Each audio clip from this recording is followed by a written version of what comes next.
Hello बच्चों।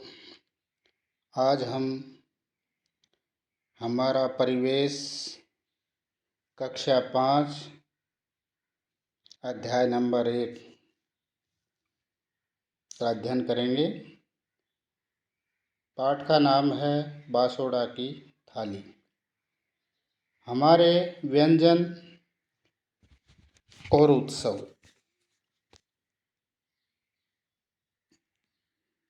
गर्मियों की एक शाम परी विद्यालय से घर आई। आज रसोई में जो बन रहा था उसकी अनोखी खुशबू उसके नाक में भर आई। तो बच्चों देखो, घर में कोई भी व्यंजन बनाते हैं अर्थात भोजन बनाते हैं तो उसकी खुशबू पूरे घर में फैल जाती है। उसके माता पिता मिलकर चूल्हे पर कुछ विशेष व्यंजन अर्थात भोजन बना रहे थे। उसी समय पूरी परी का सहपाठी अर्जुन खेलने के लिए उसके घर आ गया। अंदर आते ही उसे खाने की खुशबू आई और वह बोला, परी, आज तो लगता है बहुत सारे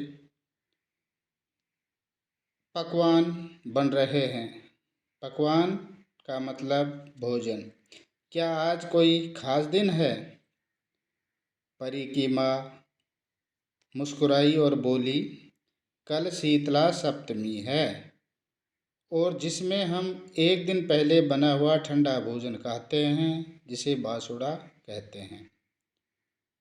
बासुड़ा यह एक त्योहार है जो कि शीतला सप्तमी को मनाया जाता है, जिसमें हम एक दिन पहले बना हुआ ठंडा भोजन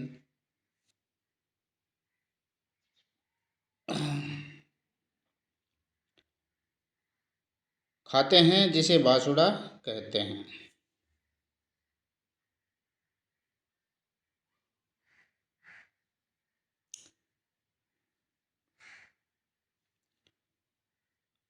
अर्जुन ने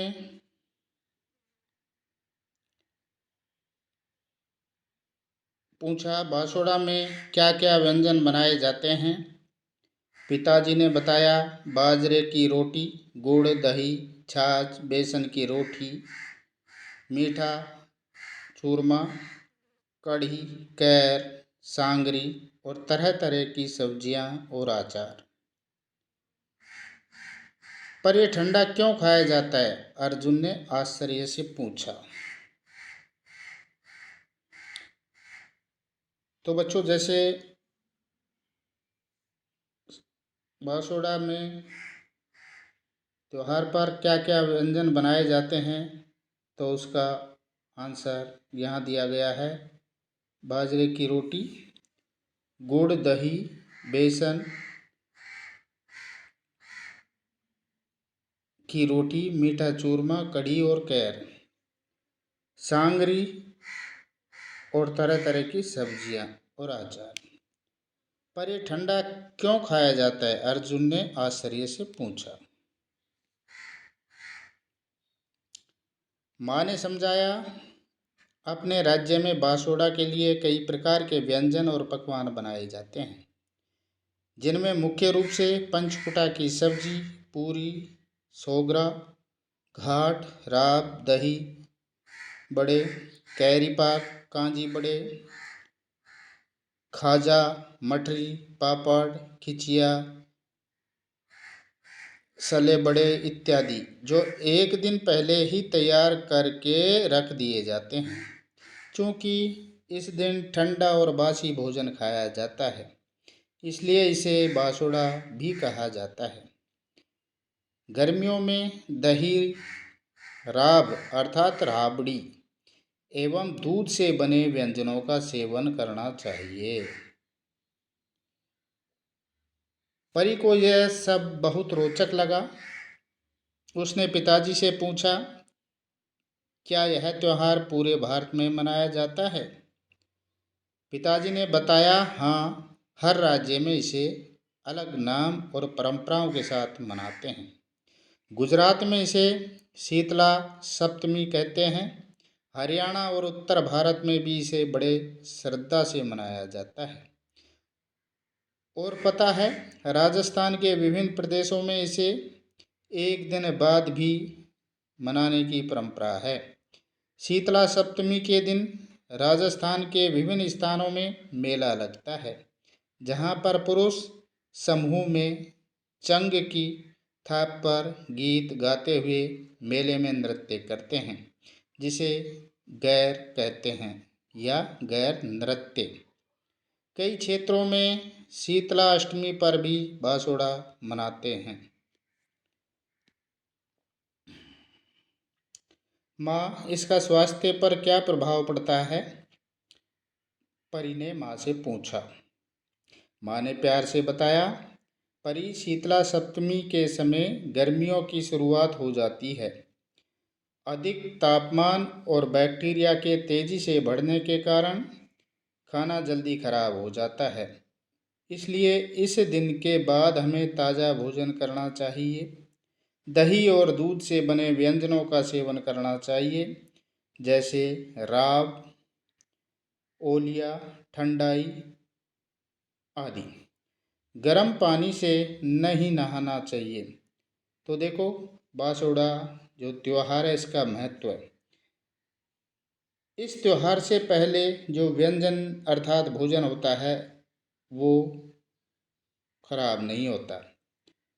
लेकिन अब गर्मी का मौसम आ जाता है और जो खाना होता है ठंडा, वो खराब हो जाता है। रात का बना हुआ खाना खराब हो जाता है। बासोड़ा त्योहार के बाद में हमें ताज़ा भोजन ही खाना चाहिए और गर्म भोजन नहीं, हमें शीतलता प्रदान करने वाले भोजन खाना चाहिए, जैसे राबड़ी, ओलिया, ठंडाई आदि। और गर्म पानी से नहाना भी नहीं चाहिए। अर्जुन ने सोचकर कहा, क्या सभी त्योहारों के पीछे कहानियाँ और परंपराएं होती हैं? तो देखो बच्चों, अर्जुन ने एक प्रश्न पूछा कि जितने भी त्योहार मनाए जाते हैं, उनके पीछे कहानियाँ और परंपराएं होती हैं। तो हाँ, तो ये एक प्रोजेक्ट कार्य है। इस प्रोजेक्ट कार्य में ये लिस्ट दी गई है, जिसमें 1 नंबर, 2 नंबर, 3 नंबर, इन तीनों में हम त्यौहार भर सकते हैं। 3 प्रकार के अपने क्षेत्र में मनाए जाने वाले। दूसरा कॉलम है, इसमें हम त्योहारों पर अब बनाई जाने वाले व्यंजनों का नाम लिख सकते हैं। जिस क्षेत्र में जिस त्यौहार पर जो भी भोजन बनाया जाता है, वो हमें यहाँ लिखना है। तीसरा है, व्यंजन बनाने में आवश्यक खाद्यान्न। अब जो व्यंजन अर्थात भोजन बनाते हैं, उसमें हमें क्या क्या सामग्री चाहिए, कौन से खाद्यान्न से वो बनाई जाती है, वो हमें यहाँ लिखना है। अर्जुन बासुड़ा थाली देखकर बोला कि मुझे तो गर्मियाँ पसंद है। अब मुझे जी भर के तरबूज और खरबूज खाने को मिलेगा। परी भी सोचने लगी कि उसके पसंदीदा खाने का मौसम कौन सा है। आइए हम भी पता लगाएं कि कौन से मौसम में क्या उगाया जाता है और क्या खाने को मिलता है। तो ये जो फसलें हैं, उनको 3 ऋतुओं में बांटा गया है, मौसमों में बांटा गया है। तो वो कौन सी हैं? मानसून। मानसून ऋतु में बोई जाने वाली फसलें हैं, खरीफ की फसलें कहलाती हैं। उसमें ज्वार, बाजरा, मक्का, मूंगफली आदि फसलें बोई जाती हैं। दूसरा है सर्दी। सर्दी मौसम में जो फसलें उगाई जाती है, उसे रबी की फसलें कहते हैं। उसमें गेहूँ, जौ, चना, सरसों आदि फसलें होती हैं। इसके अलावा गर्मियों में भी एक फसल बोई जाती है, उसे जायद की फसल कहते हैं। ये बहुत ही कम समय में पककर तैयार होती है। इसमें अधिकतर बेल वर्गीय सब्जी बोई जाती है, जैसे कद्दू, ककड़ी, खरबूजा आदि। लिखिए कि कौन से खाद्य सामग्री नीचे दिए गए मौसम में मिलती है। तो मानसून की फसलें खरीफ के मौसम में हमें ज्वार, बाजरा, मक्का आदि खाद्य सामग्रियाँ मिलती हैं। सर्दी अर्थात रबी के मौसम में हमें गेहूँ, जौ, चना आदि खाद्य सामग्रियाँ मिलती हैं। गर्मी अर्थात जायद में हमें ककड़ी, खरबूजा, तोरई आदि खाद्य सामग्रियाँ मिलती हैं। उसके बाद में माँ ने बताया कि ऋतु मानसून में उगाई जाने वाली फसलें खरीफ की फसल कहलाती है। तो उसकी माँ ने बताया कि भाई मानसून ऋतु में अर्थात वर्षा ऋतु में बोई जाने वाली फसलें खरीफ की फसल कहलाती है। खरीफ की फसलें जून जुलाई में बोई जाती है। जो खरीफ की फसल होती है जून जुलाई में बोई जाती है, क्योंकि उस समय वर्षा चालू हो जाती है। खरीफ की फसलें जून जुलाई में बोई जाती हैं और शरद ऋतु में काटी जाती हैं। जैसे ही शरद ऋतु चालू होती है तो खरीफ की फसल पककर तैयार हो जाती है और इसको काट लेते हैं। उदाहरण जैसे बाजरा, मूंगफली, मूंग आदि। सर्दियों के मौसम में उगाई जाने वाली फसलें रबी की फसल कहलाती है। इन्हें अक्टूबर से दिसंबर के बीच से बोई जाती है और मार्च अप्रैल में काटी जाती है। उदाहरण गेहूँ, चना, जौ आदि। रबी और खरीफ के बीच के गर्मी के ऋतु में उगाई जाने वाली फसलें जायद की फसलें कहलाती है। इन्हें मार्च से जून के बीच बोई जाती हैं। उदाहरण ककड़ी, तरबूज, खरबूज आदि।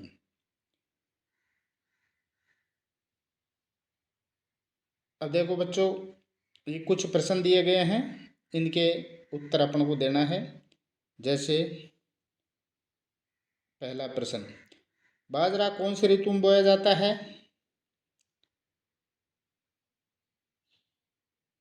बाजरा खरीफ ऋतु में बोया जाता है।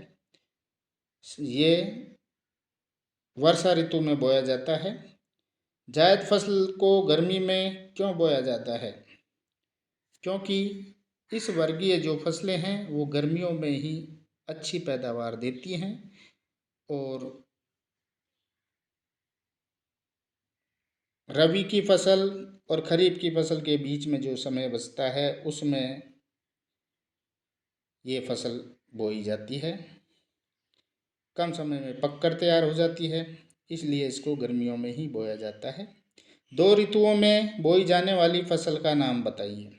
दो ऋतुओं में बहुत सारी फसलें ऐसी होती है जो खरीफ और रबी दोनों ही ऋतुओं में बोई जाती है। जैसे चावल, मूंगफली और कहीं कहीं मक्का। अपने आसपास पूछकर यह भी पता लगाइए, अधिक पानी में उगने वाली फसल कौन सी है? तो जैसे चावल। कम पानी में उगने वाली फसल कौन सी है? तो बाजरा। आपके क्षेत्र में कौन सी फसलें सबसे ज़्यादा उगाई जाती है? तो अपने क्षेत्र के हिसाब से आप बता सकते हैं। जैसे गेहूँ और बाजरा आदि फसलें।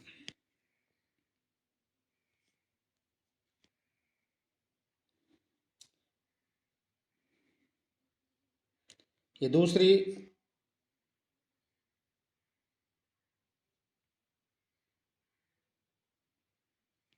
प्रोजेक्ट कार्य है, गतिविधि है, ये आप स्वयं कर सकते हैं।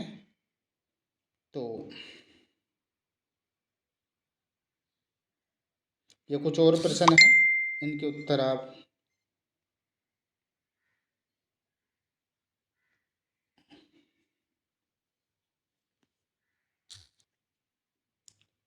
अब आता है कि संतुलित भोजन। संतुलित भोजन क्या होता है?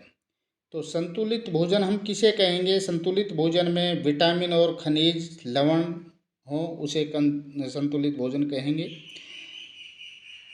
जो विटामिन और खनिज लवण हमें मिल सकते हैं वो है गाजर से, पालक, टमाटर, आंवला, अमरूद, संतरा, सेब आदि। कार्बोहाइड्रेट गेहूँ, चावल, बाजरा, मक्का आदि से। प्रोटीन दालों में होते हैं, मूंग, चना, मटर, सोयाबीन, उड़द आदि से। वसा दूध, घी, सरसों, मूंगफली आदि के तेल से प्राप्त होते हैं। तो इस प्रकार से यह भी जाने कि संतुलित आहार क्या होता है। स्वास्थ्यवर्धक खाद्य पदार्थों का चयन करना तथा सही अनुपात में पोषक तत्व आपके आहार को गुणकारी एवं संतुलित बनाते हैं। संतुलित आहार भोजन में कार्बोहाइड्रेट, प्रोटीन, वसा, विटामिन, खनिज, लवण और रेशे अर्थात फाइबर उचित मात्रा में हो, उसे ही हम संतुलित भोजन कहेंगे। अच्छा बच्चों, अब अभ्यास कार्य जो है प्रश्न उत्तर कार्यक्रम अगले वीडियो में होगा। Thank you.